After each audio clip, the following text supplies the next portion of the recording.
Hello and welcome to another episode of A Mic on the Podium with me, Michael Seal. Today I'll be conducting a conversation with a young British conductor who was born and raised in my home city of Birmingham. His career has taken him from positions at the City of Birmingham Symphony Orchestra all across the UK and Europe and on to being a principal conductor in Parma, Italy. I am very pleased to welcome Alpesh Chauhan. Welcome Alpesh, how lovely to hear from you. Hi, nice to be here. Thanks for having me. Not a problem at all. I wonder whether you could tell us about your very earliest musical experiences. When I was at school, age 6, there were many different teachers and different instruments who used to come into school assemblies to try and drum up support and interest. And one day, a cello teacher came along, and that same day, I wound up going home with a cello, sort of on my back. I was so short by then, at that age, and going home with this instrument that my parents had never seen or heard of before. Still remember going home and my parents saying, "What the hell is that?" It was a great start though, because it was obviously something that had clicked in my head that I really wanted to play it with none of it, of course, in my own family background. And my parents were so nice about it. I think that in especially from my background as being from an Indian family, it wasn't so common for parents to push for this kind of thing. And because I had this passion, my parents did see something burning inside me, so I was very lucky in that respect that they went ahead with it as much as they could, and they supported me as much as they could, even though they didn't understand it at all. As I went along, I played a lot in youth orchestras in Birmingham. It's one of the strongest cities, as you know, of course, for youth music, and with free music for youth, with all the orchestra systems that they have, with the area orchestras and moving on to the Birmingham schools ensembles, which have always been quite well supported and always free for all the students who take part. And that was where I really enjoyed my music making the most. It was from that that I then entered the Birmingham School Symphony Orchestra and the CBSO Youth Orchestra around similar times, actually, which is where I met you, of course, Mike, for the first time as you were conducting these ensembles. And those are the moments I really decided that this was what I wanted to do, and I wanted to become a musician and take music further. In Birmingham, as I say, the system was so strong. So Birmingham School Symphony Orchestra were playing complete works, and I've seen other youth orchestras in different cities even who don't offer this kind of serious level of music making at that age when you're sort of 14, 15 years old going upwards. So serious concerts with top level soloists and great conductors as well. And it was a great insight into this world, but also a great way for those of us who did want to take it further to really immerse ourselves into it. And then the CBSO Youth Orchestra, of course, which is another level still. And I remember the chief executive, Stephen Maddock, always used to say they would only invite somebody to conduct the youth orchestra who they would be considering or having in the orchestra proper as well, in CBSO proper. So it meant that we did work with some really great people. But aside from that, we were doing music which it's not easy to perform all the time with a huge orchestra, and music that young people really wanted to play. And aside from that, it was musicians who really wanted to do it as well, because it was in their half-term holidays, in the times that they could be going out and playing football or going to the cinema with their mates instead. So this was a great period of mine when growing up and deciding that this was what I wanted to do. At this early stage, obviously I first met you as a cellist, but were you at any point thinking about conducting at all? It was when I was in Birmingham School Symphony Orchestra that I started looking at conductors at the front, and thinking, I never had the guts to actually speak to them and speak to them about it. But at school, at the same time, I started conducting just for fun with friends in the school wind ensemble and brass ensembles at school, and that was a nice insight into it. Although I had no clue what I was doing, and just sort of learning what I could from watching and from playing in orchestras. And in BSSO, I used to be on the front desk at the time, which meant I had the prime view of the conductor and everything that the conductor was doing. So I'd use those mornings of rehearsals to always just be obsessive in some ways and listen to the music, see the part that I was playing and see what the conductor was doing, why he was asking for various things. And then it was when you came to BSSO that I really started forming a strong view. So 16, 17 years old, that I really wanted to have a go. And then very luckily, I was offered to do the CBSO Youth Orchestra Academy conducting workshop, which I know two of my colleagues in the youth orchestra as well also have now gone on to be sort of, we're all similar level, sort of young, early career conductors, with Ben Jernan and Jamie Phillips as well. So that was a great opportunity, where conducting friends in the orchestra to get confidence, but also to just try your hand at it while being guided with Mike at the front, sort of giving us constructive feedback about what we could do to help our technique, to help achieve the things that we wanted to do through what we were showing, but also how to make it better from also what we say, and how to rehearse and how to sort things out as well. Those sessions were the brainchild of myself and Richard Bratby, who was running the CBSO Youth Orchestra at the time, initially to give students a chance to play a movement of a concerto with their colleagues in the youth orchestra. And then we had, I think in the first course, Ben Jernan asked if he could conduct. And from then on, every year, yourself and Jamie especially, who were in the orchestra at about the same time, concurrently, it just grew and grew and grew, and it's something we still do to this day. And it's very interesting to watch you and Jamie and Ben when you first stood in front of that orchestra. You were the three people I remember immediately thinking, hey, hang on, they've got something already, even if it's very raw, but it's a start.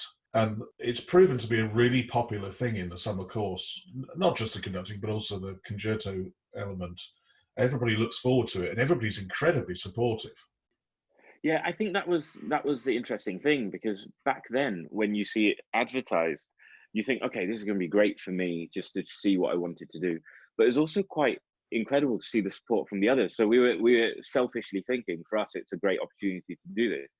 But also for your colleagues in the orchestra, it was great for them to see what a conductor did, how they did it, and to have the person coaching them through the whole course actually explaining why they do the things they do to a budding young conductor at the same time. So there's a lot of appreciation. I mean, this goes through into masterclasses with professional orchestras as well, that everyone does think initially it's for the conductors, of course, but the orchestra get as much out of it as the conductors do themselves.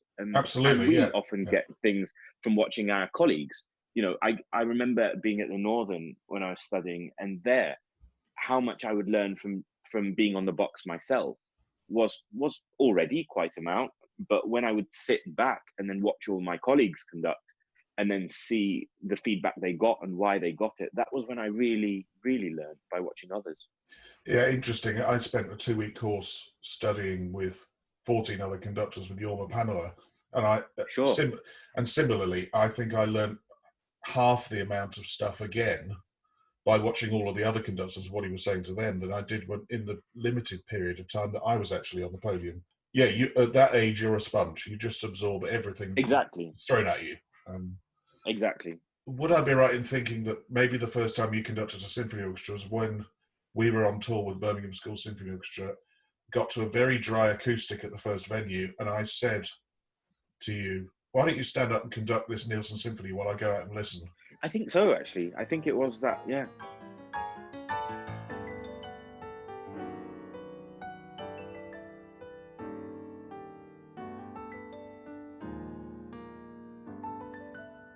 So as you said, the cello was still a very, very big part of your life. And what was your next step with your cello? Well, I was very lucky because I had a cello teacher, your colleague, of course, Eduardo Vassallo, who's section leader of the CBSO cellos. And he was very encouraging, because I went to the Northern to do a 4-year bachelor's degree on the classical cello, knowing full well that after that I would want to go into conducting, whether that was through formal education or doing it another way. Immediately having a teacher who was in an orchestra and was a principal player of an orchestra as well, it was really refreshing, because he understood what my goals were, and it didn't get to him at all. I know for a fact that there would have been many teachers teaching courses up and down the country who would find it difficult to seriously get through the course, knowing that the student's interest is somewhere else.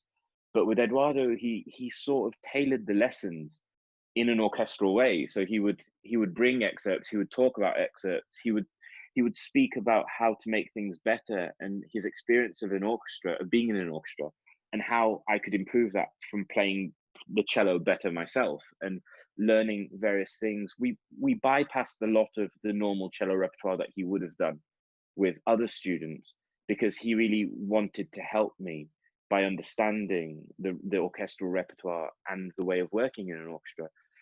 And this, I think, is one of the biggest advantages I had. And I will always look back on that period. And when I am thinking in front of an orchestra, how to make a string passage better, or how to think about a bowing, for example, I do think back to those lessons. And in fact, sometimes I even phone Eduardo and say, this really difficult bit in so and so a piece. What do you do there? Is there a way that do you have a trick for that? And that was really helpful. So as you're coming towards the end of your 4-year course with Eduardo learning the cello, what are your options going forwards? As I came to the end of the bachelor's, I was looking at conducting courses, of course. Before looking abroad, I had a cautionary glance abroad. But the first thing I wanted to do was look in this country, because we do have a strong set of courses in the UK. But I should mention, before all of this, I was learning conducting through all of this, of course, as you know. From the moment that I took the conducting masterclass at 16, I was then, from then on, having lessons with you. And then also at the Northern, which has a very strong conducting course. I would say one of the strongest, if not the strongest in the country, because it gives you much more time on the box conducting people rather than sat at a desk. And that was so valuable, so much new music to really nail the technique. But just a lot of time, whether it be an ensemble of 5 people or 10 people, just to conduct every week with people, which is, of course, the most important part of it all, and getting the experience hands-on. Was it a good split between working with groups of ensembles of instrumentalists and also the fabled and often derided 2 pianos in a room? Yes, I was always told that I was terrible. I mean, they always used to say, but I knew it, and my colleagues as well, that I was terrible with pianos. I'm a string player, and I grew up around the CBSO and around this sound which lives and breathes. It's not instant. It's not, as we say, completely on the beat. It's a sound that requires some time to breathe and then speak as one. And this is very difficult when you've got 2 pianos in front of you, which is always going to be very direct. So it was a good balance. And in the end, I had serious conversations with my teachers there, Mark Heron and Clark Rundell, because it was becoming a real challenge. But they said, look, that when you're in front of an orchestra, you're fine. So you've just got to realize the goals of which you use the piano classes. So I just had to use the piano classes and change my mentality to using them for repertoire learning, less about the control, where some of my colleagues would use it more for control, more for using the stick to really guide every microsecond. But for me, it really wasn't working. Whereas I knew in front of an orchestra, I could somehow guide that sound and somehow pull that sound. But with pianos, it's very difficult to do this. So I began using the pianos in a much more rudimentary way, just to learn repertoire, learn phrasing, learn lengths of phrases, and learn how to show lengths of phrases. Yeah. Because this kind of thing you can really show easily with pianos. There's a wonderful line from Simon Rattle on a film I watched recently where he said, learning with 2 pianos is great if you just want to conduct 2 pianos. Yeah, Yes, and of he's course. absolutely right. Exactly. So as you just said, during your master's course at the Royal Northern, your teachers were Clark Rundell and Mark Heron. Your biography on your website lists the following names as being teachers, mentors, or you took part in a masterclass with them. Yes. Clark, Mark Heron, Stanislav Skobachevsky, Juan Hio Mena, Vasily Petrenko, Jack Van Steen, Andrus Nelsons, and Ed Gardner. That's quite a list. I'm assuming Yes. that they all offered you so many different and varied pieces of advice in all manner of areas of conducting. Sure. I mean, we'll get to Andrus and Ed in a second. Mena and Petrenko, I can explain in one. As part of the course, we had masterclasses where the local conductors would come in, and the local orchestras to us in Manchester, of course, were BBC Philharmonic and the Halle. and the Royal Liverpool Philharmonic as well, who were not so far away from us. So we had once a year Vasily Petrenko.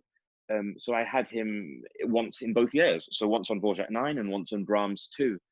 And I had Mena for Dvorak 9 as well, which was also very, very helpful, just to have two very different ideas from two of the bigger conductors locally.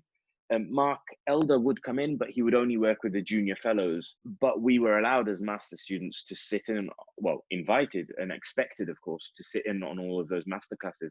So these three conductors locally formed quite a basis of our study there, even though it might just be 10 visits altogether from all of them within 1 year.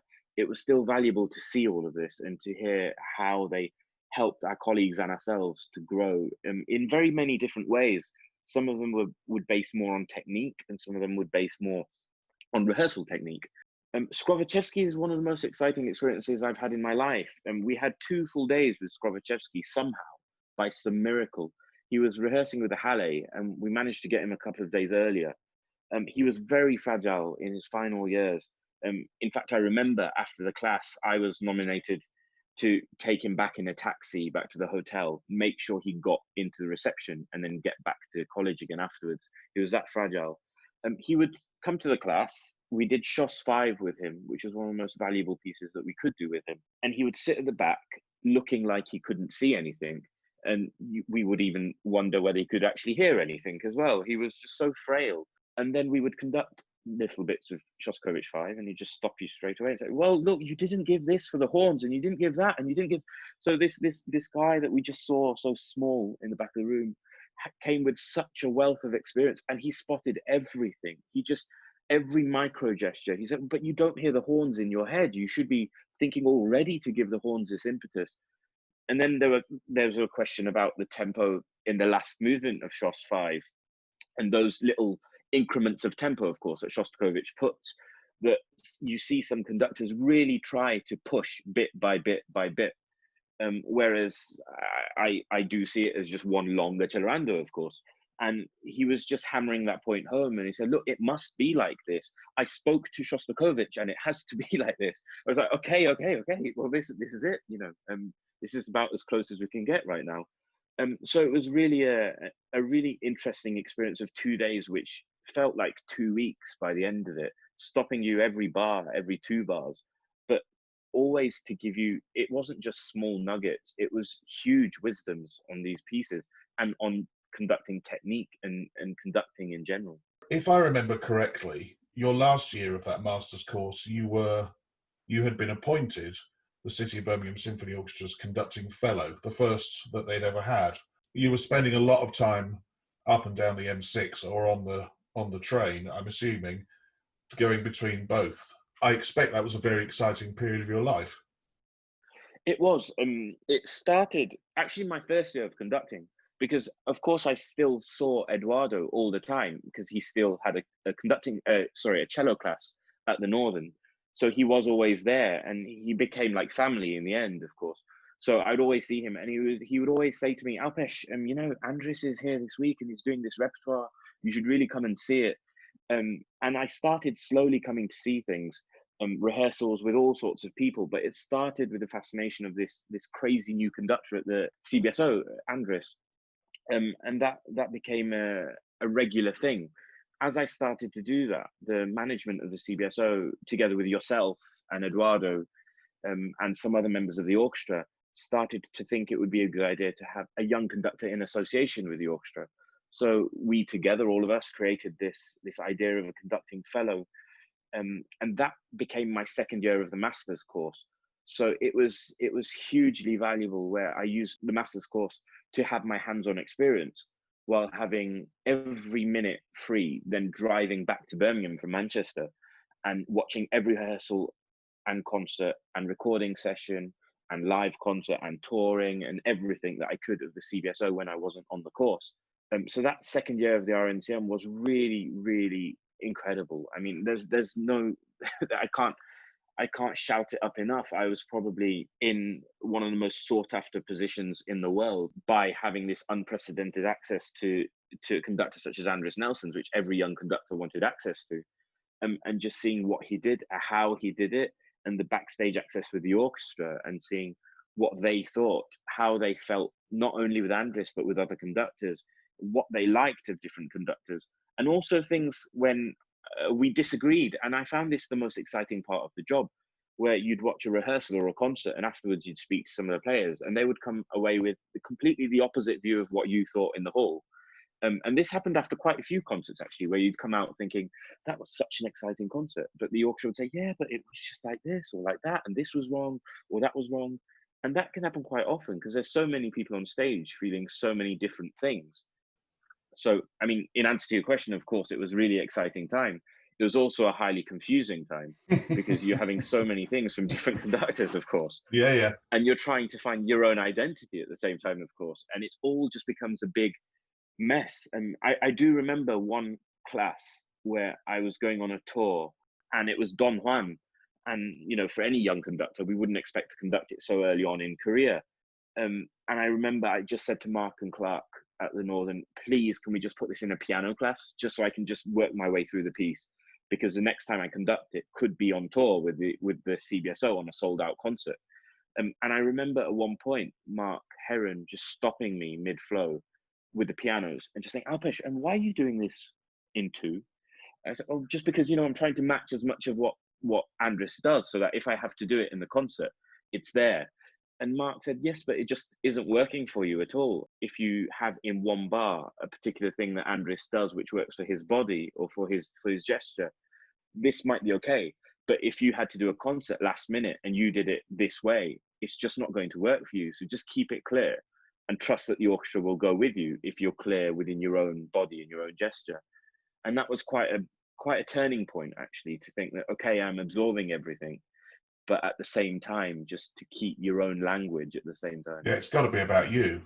Exactly. Whilst we're on this subject, I remember telling you, as I've told every assistant conductor after you, make sure you don't just go to the music director's weeks of concerts. Yes. Make sure you go to the Friday nights, and you go to the family concerts, and you go to the lighter stuff, because you're going to learn something from watching every conductor, not just a music director. You're going to learn from every conductor. And as you know, and as the world needs to know, not every orchestra gets on with every conductor, and you need to know why. No.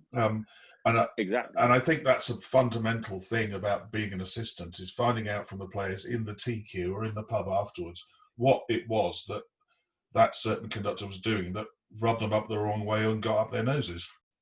Yes, I mean, I find myself already in so many interviews just repeating that. When people say to me, it's usually the last question in an interview, which says, for other young aspiring conductors, what would your advice be? And it's the sort of $1 million question. But I always say that one of the most valuable things, of course, you must lock yourself in a dark room, and you must study your scores, and you must do all of this. But if you've got free time and you're just sitting there, why are you sitting there? And I get young conductors come up to me in Italy, where I have my job there, and young conductors saying, look, we enjoy watching your rehearsals.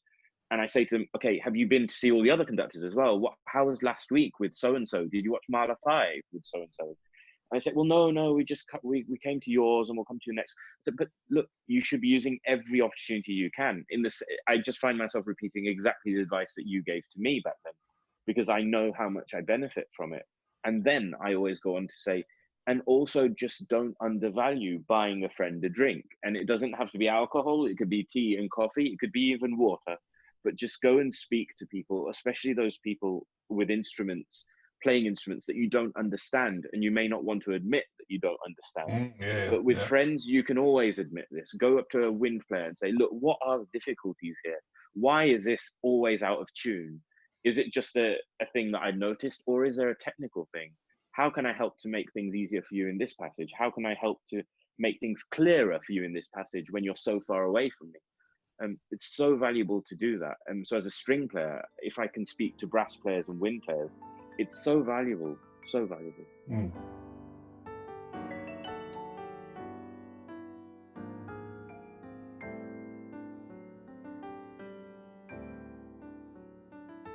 So during your time as conducting fellow and then assistant conductor with the CBSO, that's a whole 3-year period.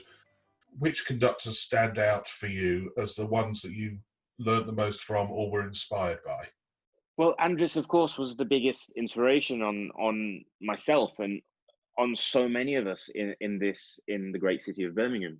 He really cared about the players. That was one thing that stood him out against virtually every other conductor. It really mattered to him what the players thought, which is usually the most dangerous thing for a conductor to think about. You don't stand on the box to have friends, whereas you also don't stand on the box. The opposite of that is Toscanini, and sort of showing your place and showing that you are the maestro. But Andres was really the opposite end of this. But this also meant that the orchestra played for him. Everything they could do for him, they did for him. But this was only because the musical side of things as well was so strong. He had such a vision. He was so childlike, but I mean this in the best of ways, childlike in his energy and the boundless enthusiasm he had on the box. He was just so, it sounds like I'm talking about someone who's dead, but it was just this this influence that he had, and he has still on people, of course. He was a great admirer of the gesture kings of conducting, so Kleiber and Rosenzwensky, for example. And often in the breaks of rehearsals, no matter which country we were in with the CBSO, he would be watching videos of Kleiber and say, Alpesh, look at this, just have a look at this video.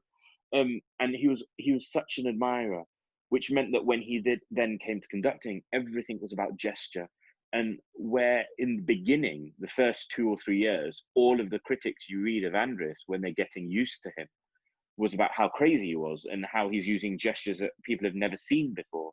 After 3 years or so, nobody mentioned a single thing. They just went on about how his interpretations were on such another level, so free, so fluid, so liquid. This was just how it worked with him. He made the biggest of pieces, Wagner, Bruckner, make sense. I must admit that 6 years ago, I really didn't like Bruckner. It was a language that just didn't agree with me at all. And I still remember, it was one rehearsal with Andres of Bruckner 7, where he turned up, and I had to do the beginning of the rehearsal for him, actually, because he was delayed. I'd never conducted Bruckner before. And now, because it was so long ago, I can admit that, I could admit that to you. But Stephen said to me, it was part of my job, of course, to be able to stand in for this kind of thing. So I spent the whole night studying 2 movements of Bruckner just to get through. And Stephen said, look, just play through these 2 movements so the orchestra can read it at least. And it was an impossible task. I couldn't understand it at all. And even afterwards, it felt like I'd been through 10 car crashes, one after another, just because of the sheer stress on your mind of trying to make this work. And then Andres came and everything changed. And within 10 bars, I felt like I got Bruckner. It was one of these moments that just changes. At the moment, Bruckner and Shostakovich are 2 of the composers I do the most. And this was a big influence from Andres, because he showed me that this was all about the conductor, that we have to really work hard at home to find a structure. I personally believe that Bruckner is far too easy to over-rehearse, because so much of it should be the vision of the conductor to get from the first bar feeling already the last bar. The more that you work this, the more that you go through it, because usually it's not so technically difficult for the orchestra in terms of what they have to play. The technical difficulty usually in Bruckner, for me, comes from the endurance of string players virtually having no break from the beginning to the end. And I think that just shows how much work that the conductor has to do in their office, in their study, to make this work. And Andres was a genius at this. At the same time, of course, there was Ed Gardner, who was principal guest conductor. And still now, when I'm studying Mendelssohn, I go back to his recordings of the Mendelssohn symphonies of the CBSO, which I think are so brilliant in the best of senses. I mean, so much light and luminosity in these recordings. I think they're just stunning. I really liked working with Ed at the CBSO because he also knew the CBSO really well. He'd been working at the orchestra from well before Andres. He knew which buttons to press, of course. And this is a longer conversation to have, that when you know the buttons that you must press with an orchestra, do you keep pushing them or do you not? And I think he had a good way of this, that he could get very particular with the orchestra, let's say, where he knew he needed to get something and how to get it. But then also he knew where he could let the orchestra relax and where he could just let them also go and lift themselves. Also, I was really lucky to see Simon Rattle come back to the orchestra. And this was, I think, one of the most exciting things about watching Simon Rattle work was the way he put pieces together. And this is the one thing that I've not seen any conductor do the way that he does it. He did the St. Matthew Passion a few years back, and it was just incredible that he knew which personnel, which members of the orchestra played in which parts, so that he never had people sitting on stage for no reason. He ended those moments first, then he did a bit from this part, then a bit from that part, and a bit from that part, and then it just was all so calculated. But afterwards, I would speak to the players of the orchestra, and they would say, yes, it does seem like we're going from one to another, but we're always turning the page, knowing exactly what's on the next page. Yeah, I mean, that is true. I often say, when people ask me about the three music directors I played under before I turned Yeah, into being a conductor, I will often say that the best rehearser I ever worked with was Simon. He could take a piece apart and put it back together, yeah, and everybody knew their role. The best and clearest technique was Zachary, because I think his technique is just amazing. yes, And it's immaculate. and Yes, the best concerts I ever played in were with Andrus, because of the, as you said, that fluidity and the spontaneity that yes, he brought to the table. yes, And so with Simon, yeah, you never, ever, ever felt in a concert at any stage that if you turned over the page, what was going to be on the next page. You knew exactly, not yes, only was yes, what was yeah. on the next page, but who you were playing it with. That was the point. Sure, sure, yeah. I think that's the really exciting thing with the CBSO, that with those three music directors, they had a journey, and that journey never stopped. Of course, it's so cliche to speak about journeys and all these kind of things, but actually, you really hear it in the sound of the way that they learn all this repertoire. They broaden their repertoire with Rattle, and then with Zachary just developing the sound, and especially the string sound, and then going into this fluidity of putting all that together with Andrus afterwards. I think you really hear it in the sound even now.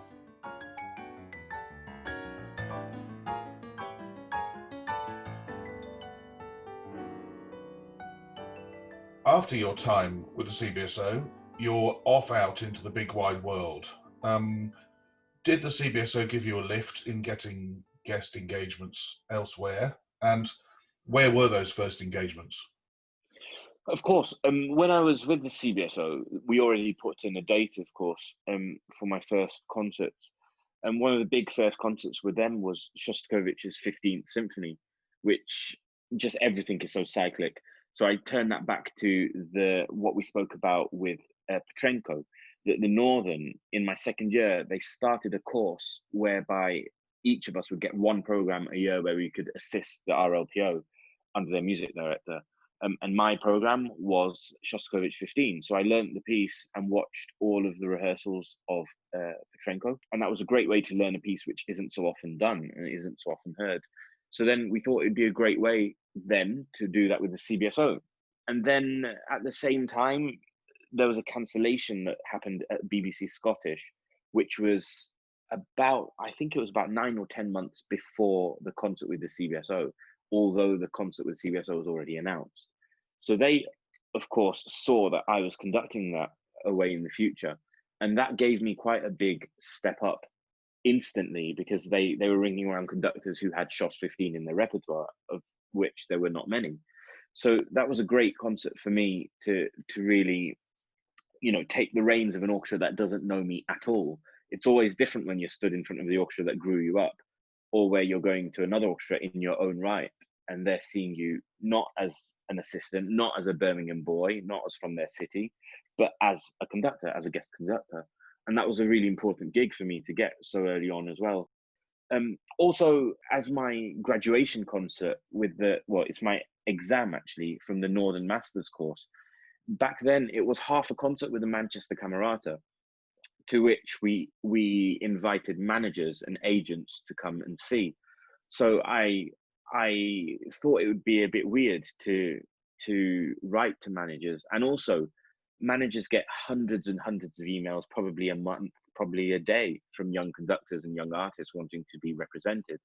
So in the end, Stephen Maddock, the chief exec of CBSO, wrote letters to agents for me, as I was so young and so green back then, explaining about how he'd had me at the CBSO and about my position and what that meant. And then some managers came to see, and I got an agent on the back of that concert. So again, that was a link through the CBSO. Also, I think people see an element of trust, because the CBSO have always nurtured young talent and have always found conductors. It's always been a great strength of theirs, finding successful conductors.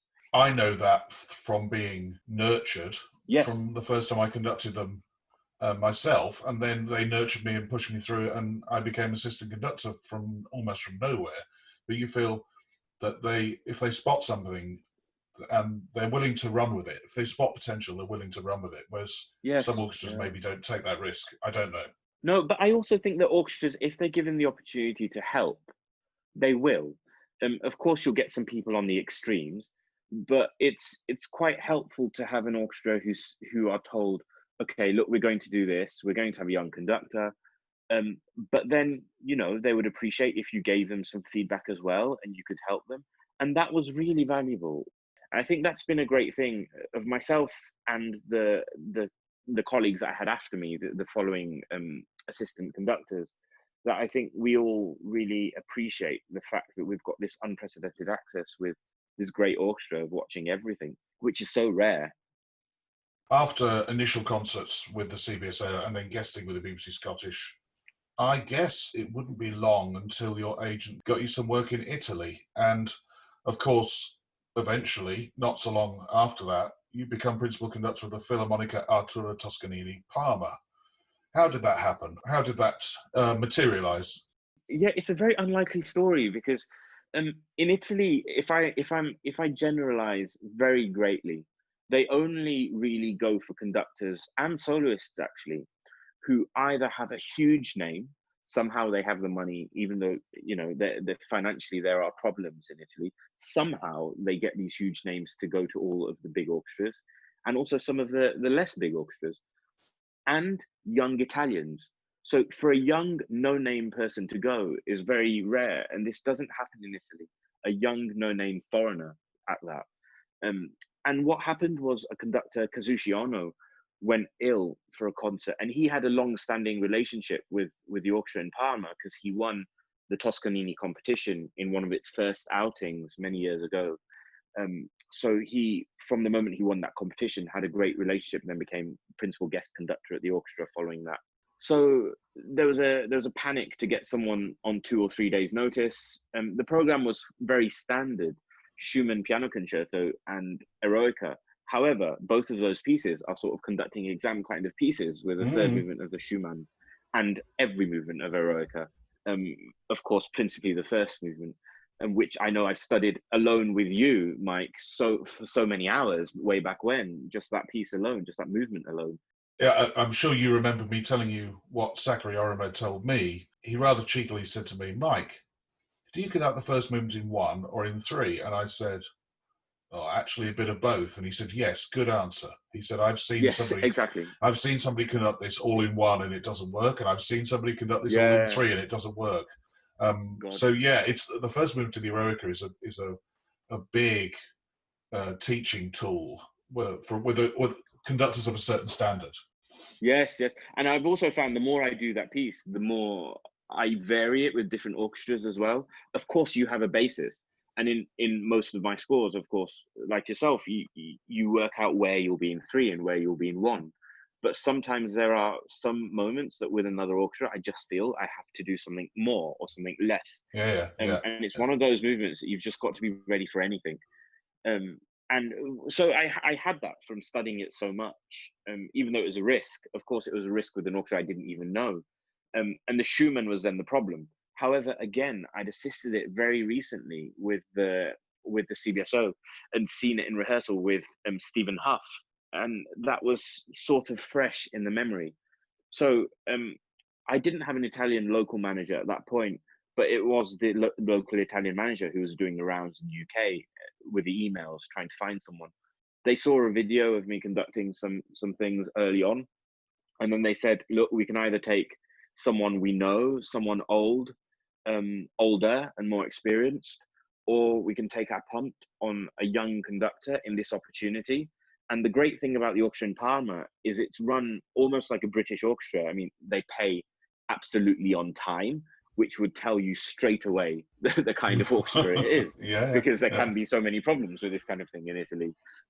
When they say they pay, they pay. So I could extend that to the whole runnings of the orchestra back then.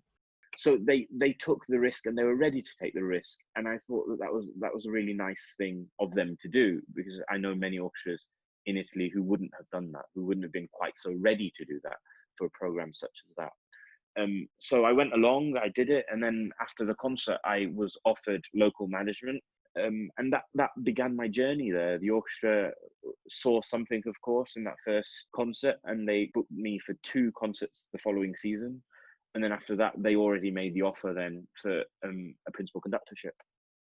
Having worked so extensively now in Parma with your orchestra, and also having had a very long and good relationship with the CBSO, and also I know with the BBC Scottish, what would you say the biggest differences are in the mentality of the orchestras between Italy and the UK? Yeah, it's so different. In my particular orchestra, I've managed to change them a lot, but only because they were willing to change. The first year of us working together was really quite difficult, because we knew we liked each other, but then I knew what I had to do. So it really meant pushing those buttons, like I said before with Ed Gardner. So actually, I pushed the buttons, and I pushed too far, and I'm happy to admit that. But it was only when I'd gone too far that I realized that, in wanting to change things and wanting to make things better, and they were going on this journey, but just gauging how far they could move. The second year then became very easy, because we'd done all that work in the first year of really trying to get the discipline down. For example, I said to them, look, if you're going to talk every time I stop, I'm just going to start again. I'm just going to say 2, 3, go. If you are silent when I stop, I will allow all of the principal players, to ask as many questions as they need to me, to send things back to the sections, to do all that kind of stuff. This is all fine, but I can't have it both ways. I can't have it that I stop and you all talk. So now they understand that they will go home early if they write everything in their parts, which there wasn't an attitude for. Where I used to always say to them, look, in England already, the inside players are writing everything in for speed, and we get it done fast. And they know that, of course, we may be able to end the rehearsal a couple of minutes early. That's not the goal. But if we work in a productive way, of course, we'll get more done quicker. And the orchestra now realize that, and they go with that, which is really, really good. And I really appreciate that work that they've done. But the biggest difference, aside from the discipline side of things, oh, sorry, I should also say that the most frustrating thing now is, because I've trained the orchestra in Parma to be like this, and they now are very happy to work in this way. When I then go to other orchestras in Italy, it's not always the same, so it can be easier to get frustrated in other places. But hey ho, this is Yeah. how it is. But the sound is very different from the opera side of things. There's a passion that they have. There's a Mediterranean passion, let's say, which they bring to everything. I never thought that Tchaikovsky 6 would have been as exciting as it was with my orchestra in Parma. There, I just thought, is it a risk to go to an Italian opera orchestra in the region of Verdi and do Tchaik 6? But they played the socks off it, because they really get that kind of over the top indulgence of sound. And that is so easy to achieve. And this is something that I'll always take from that orchestra, the willingness that they have to make music with their left hands going crazy and with their hearts actually involved in the music. They really want to play. Another side effect of that is that when I started in Italy, many friends of mine said, look, many of the orchestras there have been used to being treated really badly with dictator type conductors, and you only have to look at some principal conductors to understand that straight away, of Italy and of the past in Italy.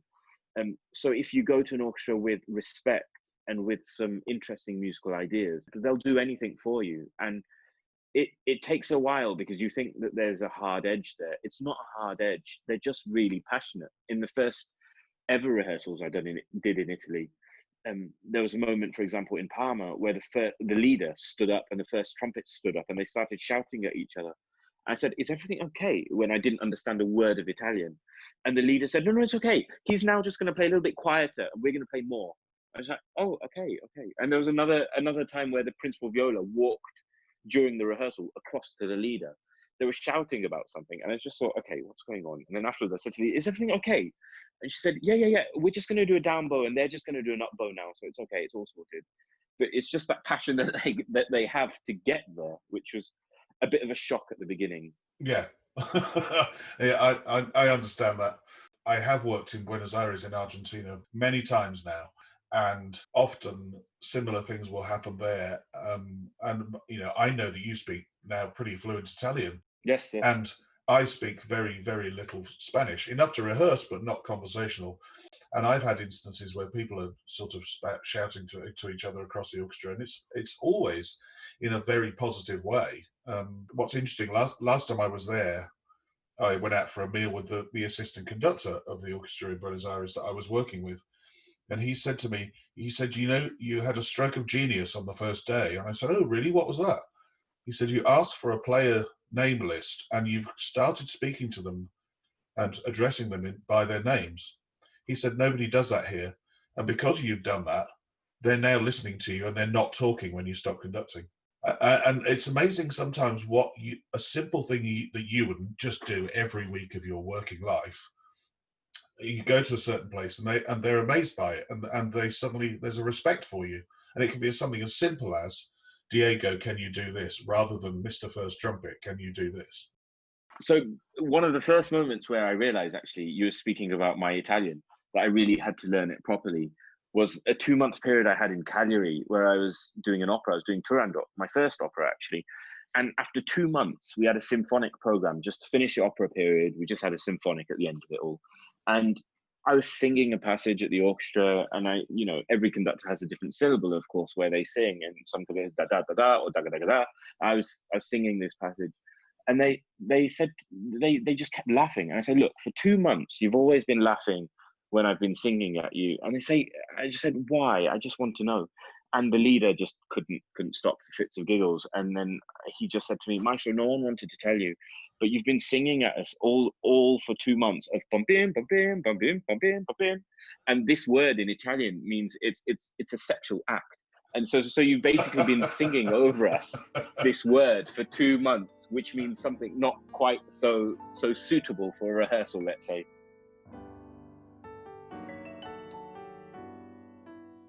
When it comes to markings, I think I know that you mark your scores like I do, but maybe that's because I had a heavy influence on your marking system when you started. But how do you go about learning a new score? Yeah, that's not changed, actually. I mean, the way that I mark is really set. I have found recently that there's been a couple of scores that I did very early on, like Rack 2, the symphony. And I bought a brand new score the last time I did it a few months ago because it was so obliterated, because I write so much in my score. But now I'm realizing that the things I've done in the last 2 or 3 years, I can live with. And I have a way that I do it now that I can read the score easily and still have all the information that I've thought about. Um, I do much the same way as I always did. I mean, I go through for the first time, just marking basic things, just doing an overall sort of first pass. I'm learning Rheingold at the moment, and that's, as an opera, it's so many more passes you have to do, as it were. But Yeah, the yeah. first pass is always the same, just an initial. Then I start thinking about beats. But the more I've worked, the more I've got through trees and trees worth of post-it notes. So I find that now I don't write things in straight away, even beats like 2 or 4. I just sometimes, if there's any hesitation, I put a post-it note with a question mark to myself, of what to do. And then as I go through more and more times the score, of course, an idea firms up in your head. But I never feel like committing it to red or blue in the score nowadays until I'm really sure. Blue always. So dynamics, of course, and articulations I can commit to straight away when I know. But beats, rallentandos, rubati, things like this, sometimes they require time. And there's still some pieces that I've conducted even 10 times already. And it gets to a concert and I still have post-it notes in my score. And if I have a post-it note, people ask me in the audience, I say, what are your post-it notes in your scores? I say, they're just questions to myself. So sometimes it could be a piano forte. Sometimes it could be, am I phrasing to this bar or that bar? And they're questions that I've still not decided what I prefer. I always make a decision, of course, in the concert or in the rehearsals. And with some orchestras, it's a different point. Some orchestras, it's a completely different point altogether again. But I think that this keeps me thinking all the time. At the beginning, I thought I always had to have the answers.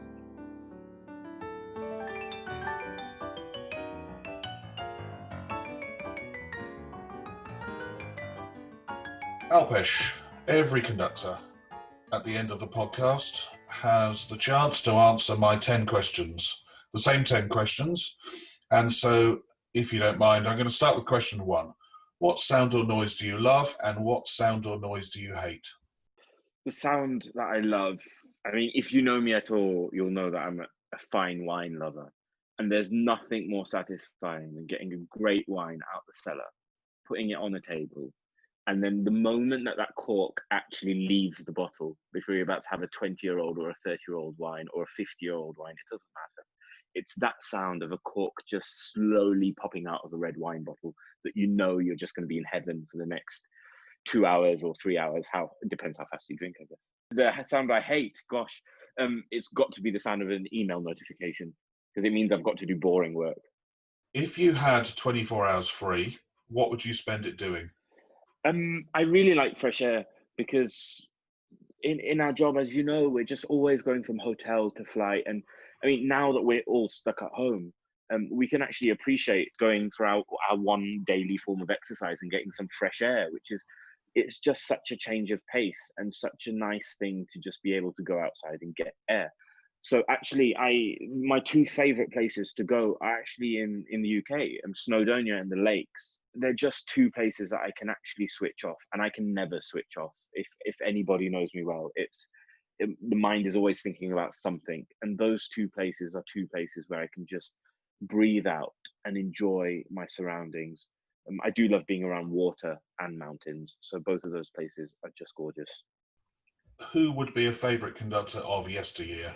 Oh, we already mentioned probably all of them, but Kleiber and Rozhdestvensky, those 2 are absolute gods. And I mean, Kleiber, of course, we all know, but Rozhdestvensky was a conductor that you introduced me to in my lessons, actually, way back when.